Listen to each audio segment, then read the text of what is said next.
Hay días en los que el fútbol deja de ser solo 11 contra 11 y se convierte en una guerra abierta de relatos, de titulares y de frases envenenadas. El día antes de este partido fuera de casa del Real Madrid es exactamente eso, un campo minado donde cada palabra pesa tanto como una entrada a destiempo. Desde Barcelona vuelan dardos, desde Madrid se levantan escudos y en medio de todo ese ruido aparece el entrenador blanco, sereno por fuera, pero perfectamente consciente de que lo que diga ante los micrófonos también forma parte del partido. Porque no es casualidad que, a menos de 24 horas de que el Madrid se juegue puntos clave lejos del Bernabéu, desde el otro lado del puente aéreo salga el presidente del Barça a hablar de barcelonitis, a cuestionar goles, a sembrar dudas sobre la limpieza de las victorias blancas. No es casualidad que se mencione la mano de Bellingham, la falta de Vinicius al portero del Elche, ni que se insista en que esos goles no valen. Es un mensaje calculado, directo a la cabeza del aficionado y al corazón del vestuario. Vuestra cima no es legítima, vuestro camino está manchado, y el Madrid lo sabe. La respuesta pública del técnico es diplomática, casi quirúrgica. Habla de mensajes populistas, de discursos lanzados para su parroquia, de ese ruido externo que hoy rodea al fútbol de élite. Pero detrás de esa frase corta hay todo un manifiesto. Mientras otros viven de excusas, nosotros vivimos de resultados. Mientras desde fuera se intenta condicionar al árbitro del próximo domingo, dentro de Valdebebas se repite la idea una y otra vez. Lo importante es ganar en el campo, de forma deportiva, merecida, sin agarrarse a conspiraciones. Y sin decir nombres, deja claro que algunos necesitan hablar del Madrid para tapar sus propios problemas. Ese es el contexto en el que el Madrid se prepara para otro examen lejos de casa. El calendario, como reconoce el propio entrenador, es una anomalía, una cadena de partidos seguidos, Liga y Champions encadenados como si alguien quisiera exprimir al máximo la resistencia física y mental del grupo. Casi no hay tiempo para respirar, para entrenar conceptos con calma, para digerir lo que pasó el miércoles antes de pensar en el sábado. Y aún así, la exigencia es simple y brutal. Si el Madrid quiere seguir ahí arriba, no hay margen para relajación. Cada salida es una final. Cada estadio rival es un jurado dispuesto a dictar sentencia. Por eso el técnico no se esconde. Necesitamos un gran partido, una buena victoria. Y no se refiere solo al marcador. Lo que persigue, lo que le obsesiona, es algo que el vestuario lleva escuchando semanas. Ese partido redondo que todavía no ha llegado. El Madrid ha tenido fases brillantes, ráfagas de dominio, tramos donde el rival no ve el balón, pero 90 minutos completos de control absoluto, de seguridad, de esa sensación de que nada se escapa. Eso sigue pendiente. Y en un club como este, los deberes pendientes se convierten muy rápido en juicios públicos. El técnico lo sabe y lo admite sin rodeos. El equipo ha crecido en la fase defensiva, pero hay errores que le duelen. Los últimos goles encajados son cicatrices que no desaparecen con un simple «ganamos igual». En este Madrid no basta con ganar. Hay que convencer, hay que mandar, hay que transmitir al aficionado que el equipo domina todas las fases del juego. Y en ataque, en la construcción con balón, también reconoce que están en fase de mejora, afinando mecanismos, ajustando alturas, puliendo los automatismos que diferencian a un equipo sólido de un aspirante a campeón de todo. Y ahí entra una de las grandes polémicas tácticas de las últimas semanas. ¿Qué pasó con esa presión alta asfixiante que enamoró a medio mundo? En el Mundial de Estados Unidos, el técnico demostró que se podía morder arriba, robar cerca del área rival, convertir cada salida de balón del contrario en una operación de riesgo. Al inicio de temporada, el Madrid copió ese guión. Un bloque valiente, adelantado, líneas juntas y agresividad sin complejos. Pero últimamente, esa presión se ha ido diluyendo. El equipo parece dar un paso atrás, el rival respira un poco más y las preguntas empiezan a aparecer. ¿Es una cuestión física? ¿Es miedo a romperse? ¿Ha renunciado el entrenador a esa identidad para protegerse? Él lo niega de plano. Insiste en que el planteamiento siempre ha sido el mismo. Un Madrid agresivo, protagonista, intenso en la recuperación. El problema, dice, no está en la intención, sino en la organización. Cuando falla un poco la estructura, cuando una pieza llega tarde, cuando un jugador duda medio segundo, toda la presión se cae como un castillo de naipes. Y ahí señala las 3 palabras que repite como un mantra: organización, intensidad, convencimiento. Sin esas 3, el plan se convierte en humo. Pero lo explosivo de esta previa no está solo en la batalla del relato o en la discusión táctica. También está en lo que se está gestando silenciosamente en la enfermería, porque mientras desde fuera se habla de manos, faltas y polémicas arbitrales, el Madrid se limita a afilar sus armas. Rüdiger vuelve, Militao vuelve, Mendy reaparece. De repente, una defensa que hace semanas parecía una manta corta empieza a recuperar grosor, y eso, para cualquiera que mire a este equipo con algo de memoria, huele a peligro para los rivales. Rüdiger es más que un central, es un mensaje, es la encarnación de ese Madrid que muerde, que se ríe en la cara de la presión, que disfruta en los partidos calientes. Recuperarlo significa volver a tener esa mirada de guerra en la saga, esa sensación de que ir al choque con él es como chocar contra una pared. Militao, por su parte, representa la velocidad, la corrección imposible, el central que llega donde ningún otro llega. Que ambos entren en la convocatoria no es un detalle, es una advertencia. La fase defensiva que el técnico dice estar puliendo ahora tiene piezas de élite mundial para dar ese salto definitivo. Y como si no bastara, aparece también el nombre de Asensio, a la espera de ver si se cuela en la lista final. No es el jugador que acapara portadas como Mbappé o Bellingham, pero en noches de mucha tensión, un golpe de zurda suyo desde la frontal puede cambiar un partido, una eliminatoria, una narrativa entera. Tenerlo de vuelta, aunque sea unos minutos, abre una opción más en el repertorio ofensivo, una bala más en el cargador. En medio de todo esto, hay un nombre que domina cualquier conversación sobre el Madrid actual: Jude Bellingham. Se le pregunta al entrenador una y otra vez por él, y no es para menos. Es una estrella de las grandes, un top mundial, en palabras del propio técnico, pero todavía en construcción dentro de esta versión del Madrid. La polémica aquí no es si Bellingham es bueno o no, eso ya lo ha demostrado, sino cómo exprimir al máximo su potencial sin desordenar el resto del puzzle. La relación entre ambos, según cuenta el técnico, es excelente. Habla de buena comunicación, de un jugador con hambre de mejorar, con esa curiosidad que separa a los talentosos de los que quieren ser leyenda. Bellingham no se conforma con brillar. Viene, pregunta, pide vídeos, exige explicaciones. Quiere saber dónde ser más eficiente, qué movimientos le hacen más peligroso, en qué altura del campo puede hacer más daño. Y ahí está el punto clave. Encaja en diferentes perfiles, en diferentes alturas, dice el entrenador. Esa versatilidad es un regalo y un problema, porque colocar a Bellingham unos metros más arriba o más atrás cambia la vida de todos los que le rodean. Si pisa más el área, Vinicius y Mbappé tienen que ajustar sus movimientos. Si baja a construir, el doble pivote recibe menos ayuda. Si ocupa zonas intermedias, los laterales tienen que decidir cuándo proyectarse. El entrenador lo deja caer con elegancia. No se trata solo de él, sino de lo que pasa alrededor suyo. Es una forma suave de decir que esta versión del Madrid todavía está aprendiendo a orbitar alrededor de una estrella que exige balón, espacio y responsabilidad. Pero Bellingham no es la única promesa que genera debate. Aparece otro nombre, menos titular en los periódicos, pero muy comentado dentro del club: Franco Mastantuono. La pubalgia lo tuvo parado, a medio gas, sufriendo en cada movimiento. Es el tipo de lesión traicionera que no sale en los grandes titulares, pero que puede destrozar el desarrollo de un joven talento. El club y el entrenador tomaron una decisión impopular pero necesaria: parar a tiempo, aunque eso significara renunciar a minutos y a protagonismo. Ahora, tras 10 días entrenando sin dolor, Franco vuelve. Es uno más, dice el técnico. Traducido, ya no hay excusas. Se acabó estar a medias, se acabó sufrir en el campo. Ahora toca competir, ganarse el sitio, demostrar por qué tantos dentro del club hablan de él como de un futuro pilar. Y en un contexto donde cada minuto de juego está vigilado con lupa, su regreso añade otra capa de presión interna y externa. Otro foco caliente está en la banda derecha, donde Trent Alexander-Arnold se está jugando algo más que un puesto. se está jugando su reputación. En Inglaterra se le miraba como un símbolo del Liverpool, como un jugador total, capaz de pasar como un mediapunta jugando de lateral, llegar al Madrid, cambiar de país, de liga, de sistema y de responsabilidades, no es un trámite, es un terremoto, y el técnico lo sabe. Por eso subraya algo que para muchos pasa desapercibido. Ha jugado 90 minutos contra el Elche y 90 contra el Olympiacos justo después de una lesión. Eso no es solo confianza médica, es confianza deportiva. El entrenador insiste en que aún veremos un mejor tren, que lo que ha mostrado hasta ahora es apenas el comienzo. Pero si se lee entre líneas, también deja claro que la exigencia es máxima. Alexander-Arnold ha jugado a nivel top en otro contexto. Ahora tiene que demostrar que puede hacerlo vestido de blanco, bajo la lupa más exigente del mundo. El club le va a acompañar en el proceso, sí, pero no indefinidamente. En el Madrid no hay largo plazo sin rendimiento inmediato. En el otro costado, la batalla se recrudece. Ferland Mendy regresó por fin al 11, en Grecia, tras una larga lesión, y lejos de cumplir simplemente, se ganó elogios del propio técnico. Estabilidad, seguridad,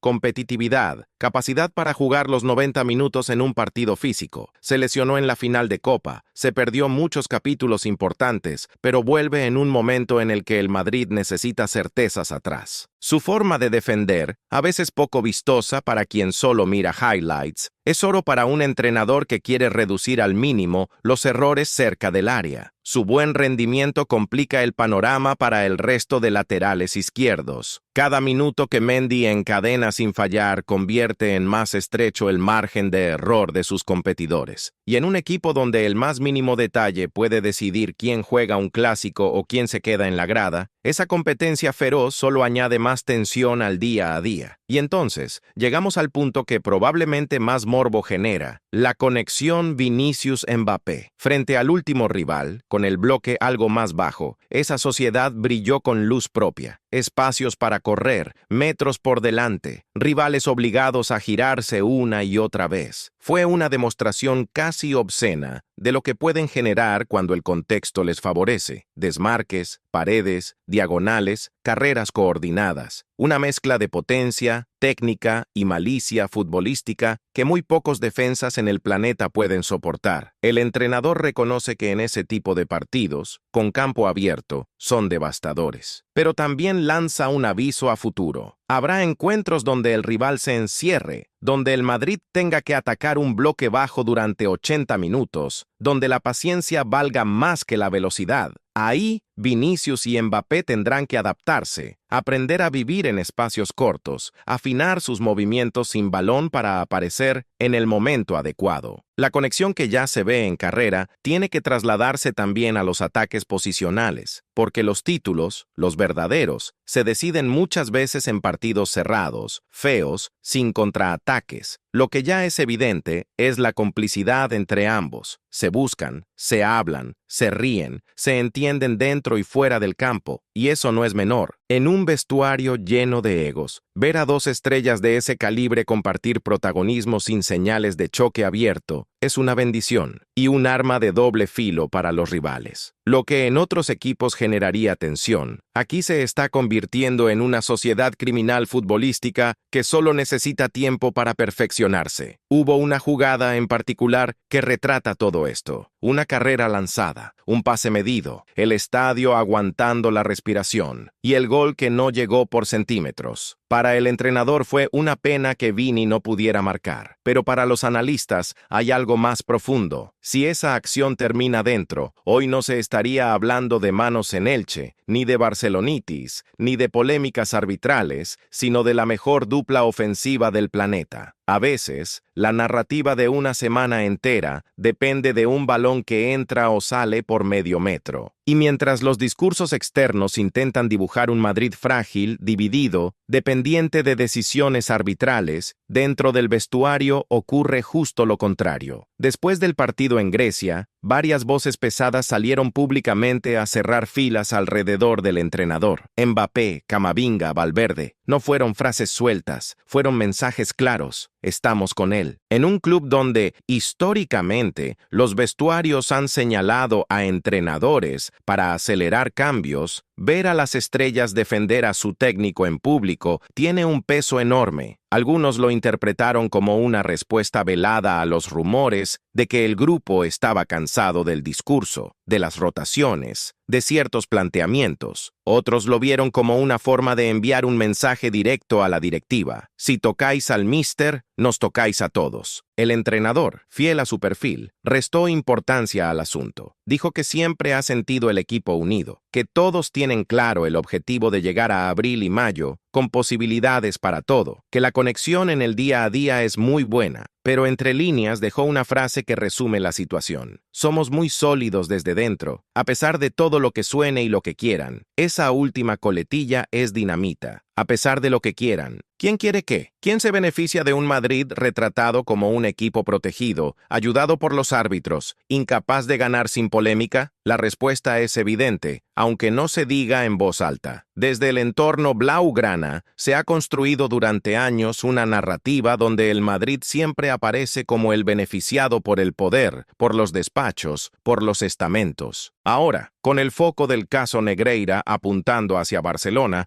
resulta cuanto menos llamativo que el ruido trate de recolocarse en dirección al Bernabéu. El técnico no entra a ese barro de forma explícita. No habla de comité técnico de árbitros, ni de pagos, ni de investigaciones. Pero cuando habla de mensajes populistas que caen para su parroquia, está señalando precisamente ese juego, el de alimentar a la grada propia con teorías confortables, mientras la realidad deportiva cuenta otra cosa. Porque, al final, por mucho que se hable de manos y faltas, el marcador no entiende de ruedas de prensa, y lo que queda en la clasificación son puntos, no frases. Aún así, el entrenador sabe que este partido fuera de casa es mucho más que 3 puntos. Es una oportunidad de golpear 2 veces, en la tabla y en el relato. Un triunfo convincente, sólido, con un Madrid reconocible, intenso, agresivo y eficaz. Sería una bofetada simbólica a quienes llevan días tratando de sembrar dudas. Un pinchazo, en cambio, alimentaría todas las teorías, todas las portadas, todos los discursos interesados que ya están preparados, esperando solo un resbalón para ser lanzados. Por eso insiste en la continuidad, en la constancia, en no conformarse con buenos ratos. La exigencia es que el Madrid sea ese equipo que domina, controla, sufre poco atrás y castiga arriba. Y ahora, con Rudiger, Militao, Mendy, Alexander-Arnold, Bellingham, Mbappé, Vinicius, con Franco Mastantuono entrando en dinámica, con Asensio asomando, ya no hay excusas. El entrenador ha recuperado soldados, ha trabajado ideas, ha sobrevivido a un calendario brutal. Llega el momento de demostrar, porque en este contexto, cada jugada, cada duelo, cada robo en campo rival, cada presión coordinada, puede interpretarse como una respuesta al ruido. Un balón dividido que se tira al suelo con todo no es solo un gesto técnico, es un mensaje de que el equipo está enchufado. Un repliegue de Mbappé o de Vinicius hasta su propio campo para recuperar una pelota puede valer más, a ojos del vestuario y de la afición, que un regate bonito en el minuto 10. En partidos así, el Madrid no solo se juega la clasificación, se juega su imagen. Mientras tanto, en Barcelona seguirán hablando de barcelonitis, de manos, de faltas, de conspiraciones. El presidente blaugrana seguirá buscando las palabras que agiten a su masa social,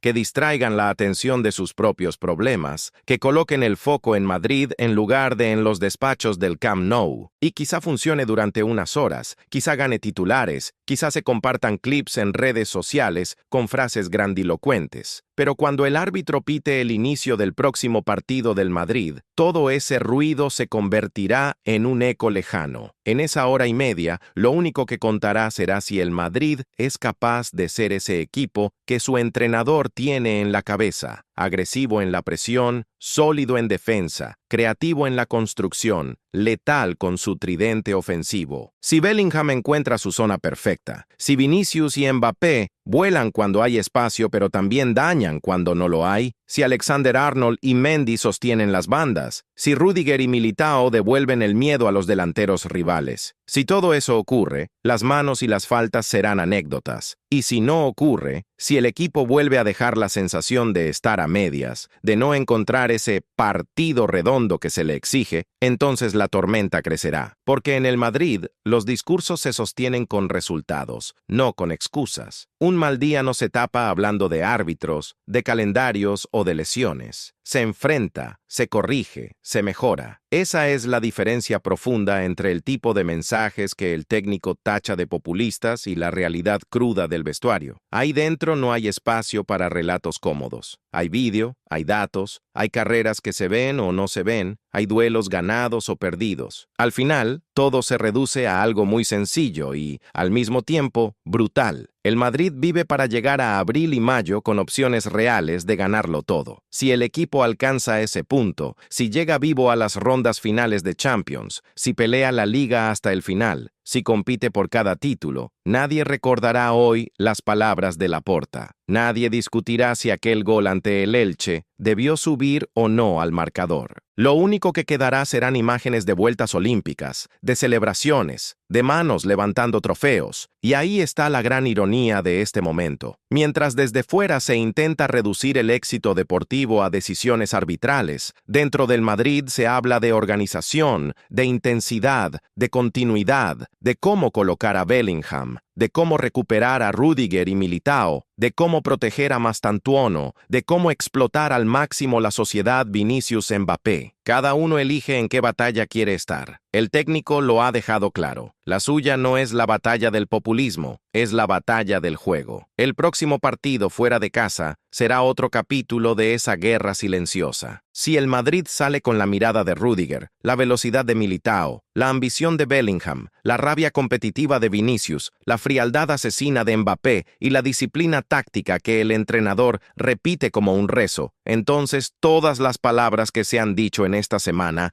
se convertirán en simple decoración. Si no lo consigue, los discursos interesados volverán a ganar terreno. Pero lo que ya ha quedado claro en esta rueda de prensa es que el técnico no piensa refugiarse en excusas ni entrar al barro de la forma en que algunos esperan. Responde, sí, señala el populismo. Sí, recuerda que lo importante es ganar de forma merecida. Sí, pero su mente está en otra parte, en ese partido redondo que todavía no ha tenido, en esa versión del Madrid que domina de principio a fin, que ahoga al rival con y sin balón, que no deja resquicio para las dudas. Y si ese día llega, si ese partido aparece en el momento adecuado, todo lo que hoy suena a polémica quedará reducido a lo que siempre fue, ruido de fondo. Porque en el fútbol, como en la vida, los discursos más escandalosos se desvanecen cuando aparecen los hechos. Y el Madrid, con este entrenador, con esta plantilla y con este contexto, está obligado a responder con hechos, no con palabras.